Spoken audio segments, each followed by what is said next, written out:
навистина не можам да ги тргнам очите од книгата за која што ќе зборуваме наредниве минути во Македонија наутро. Детската литература, онаа квалитетната ни е во фокусот наредниве минути. 7 некои си, 7 македонски композитори, а насловот на илустрираната едукативна книга за деца, книга во која најмалите на интересен начин ќе се запознаат со 7 македонски композитори. Имаме и гостин во студиото 3 на МТВ. Така, Александар Трајковски, авторот на книгата, дел од авторскиот тим ни е во студиото 3 на МТВ. Александар, добро утро и добре ни дојдовте. Добро утро и добре ве најдов. Да, како што рековте, дел од авторскиот тим. Не сум само јас, покрај мене и Бистра Георгиева. Бистра ќе поздравиме, да. Да, ќе поздравиме, за жал не можеше да дојде денес. Бистра е авторка на многу голем број сликовници и книги приказни за деца. Така што направивме еден спој помеѓу мојата област и незината. Ајде да дадеме своевиден вовед. Стефан Гајдов, Тодор Скаловски, Трајко Прокопиев, Властимир Николовски, Томислав Зогравски, Стојан Стојков, Ристо Аврамовски. Ова се 7 извонредни македонски композитори на кои го ставивте фокусот во првата книга. Така. 7 композитори, 7 некои си, 7 композитори. Зошто 7? За да има некоја поврзаност, асоциација со 7 тона кои што постојат во музиката, во целиот музички систем.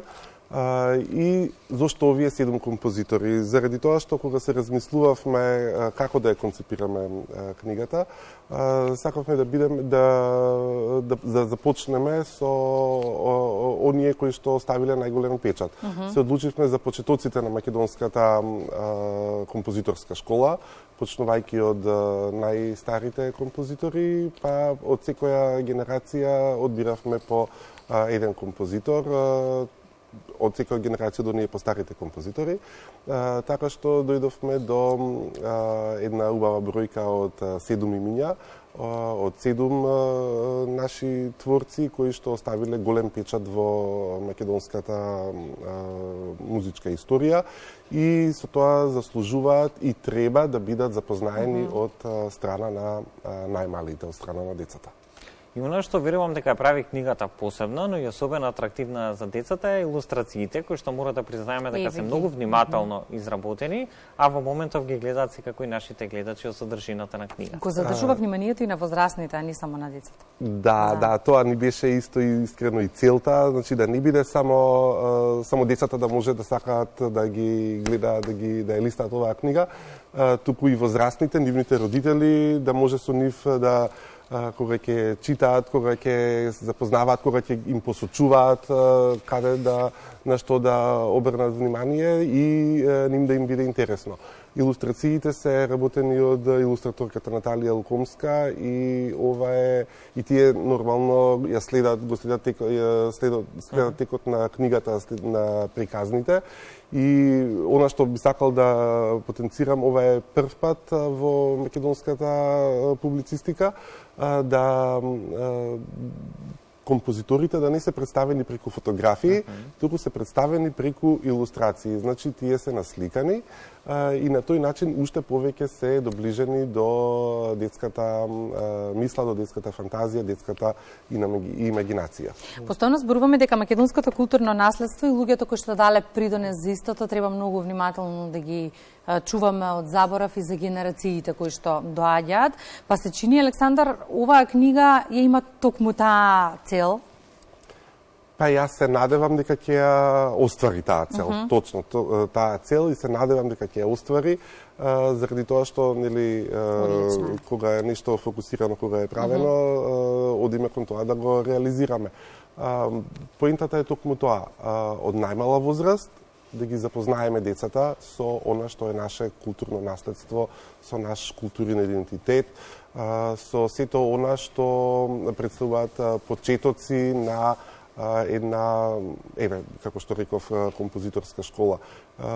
Децата, нашите деца се во секојдневен контакт со музиката на Бетовен, со музиката на Моцарт, со музиката на Лист, постојано ги слуша и имињата низ разните разговори, низ разните емисии ги примаат како имиња. Ова ни беше идеја на еден начин да може на истаков начин да им бидат достапни и оние наши национални автори.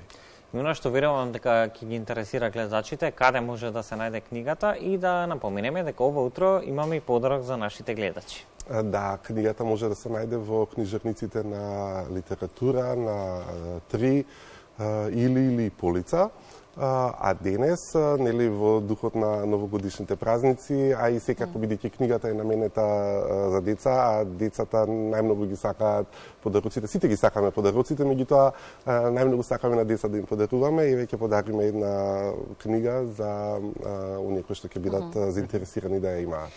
Ќе ве молам режија само телефонските броеви да ги испишеме за да може да не се јави еден гледач и да ја доделиме книгата.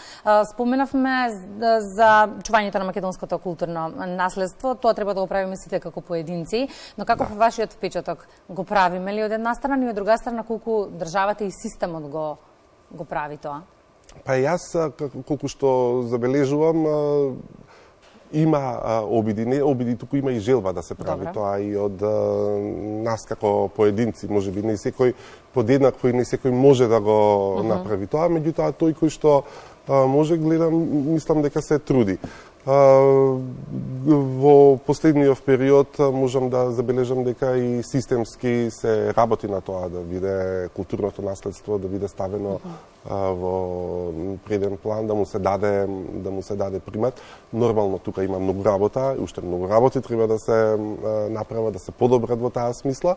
Меѓутоа, ако малку подобро се организираат нештата, верувам дека ќе има резултати од тоа. И веќе имаме гледач. Да. Вера Гаревска чинам, така беше режија, да, добитник е на книгата. Драго ми е, посакувам среќни празници и да си ја имаат книгата, да си ја читаат дома. Вера, ќе ве замолиме само по завршувањето на денешното издание на Македонија наутро со документ за идентификација да дојдете во Македонската радио и телевизија и на пријавницата да го подигнете подарокот.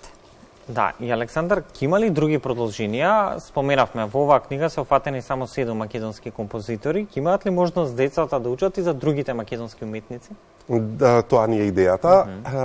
По оваа книга, која што, еве, прилика 10 дена како што е излезена од печатница, многу е голем интересот за неја. Ние промоција официјално се уште не сме направиле. Рековме да ги почекаме новогодишните празници да поминат затоа што многу има случувања.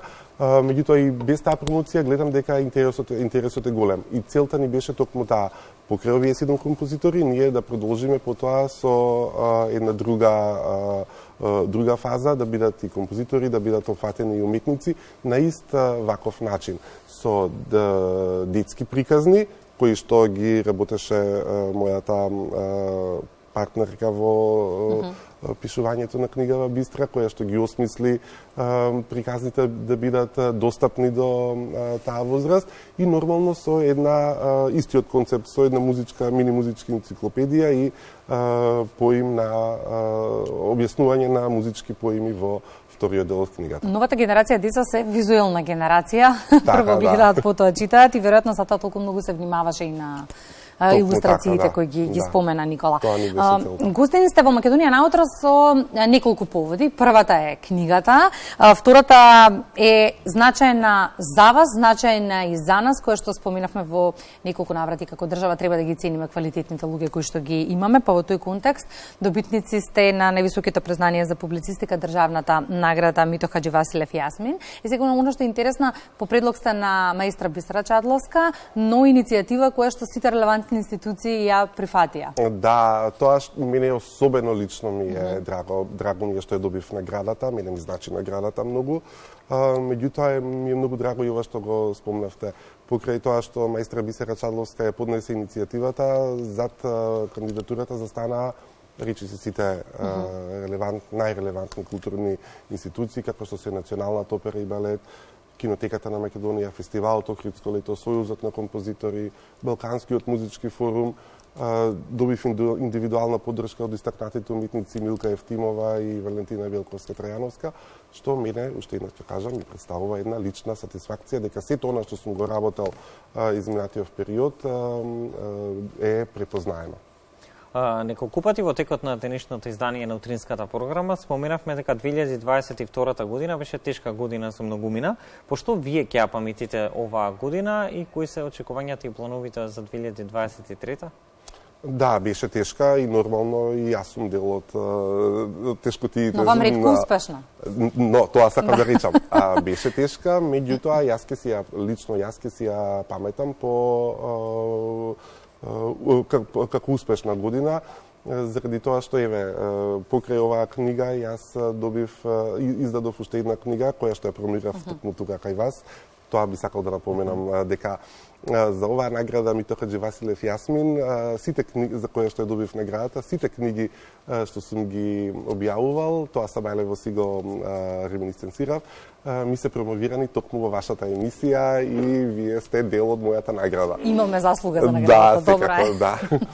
Така што ја објавив и книгата 50 години мајски оперски вечери, добив 2 награди, Мито Хаџивасилев Јасмин за публицистика, добив и награда за повеќе годишна педагошка дејност од Сојузот на музичките и балетски педагози, така што јас по тоа ќе си ја памтам годината. Нека продолжи само во исто темпо 2023 Во исто темпо и 2023 да ја следиме, да, Така. ама не само за мене, туку и за останатите. Александар, благодарам многу за гостувањето во Македонија наутро. Ќе посакам многу успех, прва здравје во 2023 за да може да реализирате се што имате зацртано како обврска. Јас се надевам дека книгата ќе биде многу читана бидејќи е ретко квалитетна. Ние бараме квалитетна литература, ова е ретко квалитетна. Ви благодарам многу и јас ви посакувам се најубаво во новата година. Благодарам. Благодарим и уште еднаш за одвоеното време.